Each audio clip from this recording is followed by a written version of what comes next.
ദൈവനാമത്തിന് മഹത്വമുണ്ടായിരിക്കട്ടെ. തോറ്റുപോയോ, അതല്ലെങ്കിൽ എനിക്കത് കവർ ചെയ്യാൻ സാധിക്കുമോ, ഞാൻ എത്തുമോ, will I B successful in my life, ഇങ്ങനെയുള്ളൊരു ചോദ്യങ്ങളായിട്ടാണോ നിങ്ങൾ നിൽക്കുന്നത്?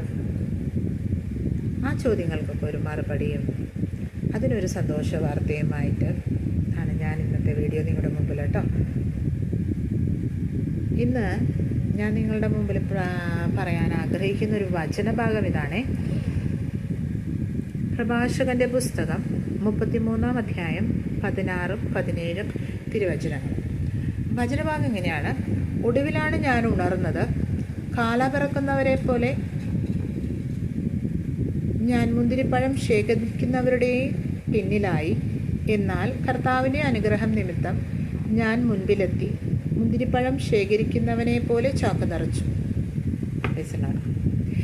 ഈ വചനം ഞാൻ ചിന്തിക്കുമ്പോൾ എൻ്റെ ജീവിതത്തിൽ ഒരുപാട് ഇൻസ്പയർ ചെയ്തൊരു വേർഡാണ് കേട്ടോ ഈ വചനം. കാരണം എൻ്റെ ജീവിതത്തിലെ എൻ്റെ വീട്ടിലെ ഏറ്റവും പുറകിൽ പോകുന്ന ഒരാളാണ്. എല്ലാ കാര്യത്തിലും ഭയങ്കര പുറകിൽ പോകുന്ന ഒരാളാണ് ഞാൻ. അപ്പം ഞാൻ എൻ്റെ സ്പിരിച്വൽ ലൈഫ് സ്റ്റാർട്ട് ചെയ്ത സമയത്ത് എനിക്ക് കിട്ടിയ ഒരു വചനഭാഗമാണ് കേട്ടോ ഇത്. ഈ വചനഭാഗത്തിൽ എന്താ പറയുന്നത്, എല്ലാ കാര്യവും പിന്നില്ല, എല്ലാത്തിനും ഏത് പ്രശ്നം എടുത്താലും ഞാൻ ബാക്കായിരിക്കും. ഓടിയെത്തുക എന്നത് എന്നെക്കൊണ്ട് സാധിക്കാത്ത പോലെ തോന്നാറുണ്ട് ഇടയ്ക്ക്. അപ്പം എനിക്ക് ഈ വചനം കിട്ടിയപ്പം എനിക്കൊരു ഭയങ്കര ഒരു എന്താ പറയണം, ഒരു ജീവൻ കിട്ടിയതുപോലെ തോന്നിയിട്ടുണ്ട്.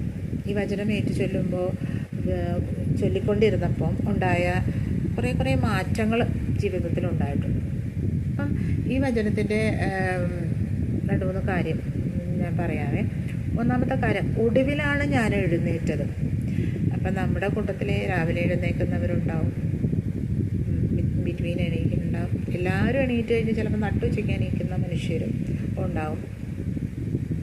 അപ്പം അവരോടാണ് കേട്ടോ യേശു പറയണത്. അതായത് നമ്മുടെ ജീവിതത്തിൻ്റെ ലാസ്റ്റ് സമയങ്ങളുണ്ട്, അതായത് നമ്മളുടെ നല്ല ആരോഗ്യമുള്ള സമയമുണ്ട്, ആരോഗ്യമില്ലാത്ത സമയമുണ്ട്. അപ്പം നമ്മൾ വളരെ മോശമായിരിക്കുന്ന സമയത്താണെങ്കിൽ പോലും, അല്ലെങ്കിൽ നമുക്കത് കവർ ചെയ്യാൻ പറ്റാതിരിക്കുന്ന ഒരു ടൈം ആണെങ്കിൽ പോലും പറയുന്നത് ഇങ്ങനെയാണ്: ഞാൻ ഉണർന്നത്, ഒടുവിലാണ് ഞാൻ ഉണർന്നത്, കാല പിറക്കുന്നവരെ പോലെ. കാല പിറക്കുന്നവരെന്ന് പറഞ്ഞാൽ കൃഷി സ്ഥലങ്ങളിൽ കൃഷി ചെയ്ത് കഴിഞ്ഞാൽ, കൊയ്ത്തൊക്കെ കഴിഞ്ഞാൽ അവിടുത്തെ ബാക്കി വരുന്ന ഭാഗം, കുറച്ച് ഭാഗം അവിടെ ഇട്ടിരിക്കും, കുറച്ച് ഭാഗം അവിടെ ഇവിടെയൊക്കെ ആയിട്ട് മാറ്റിയിട്ടിരിക്കും. അത്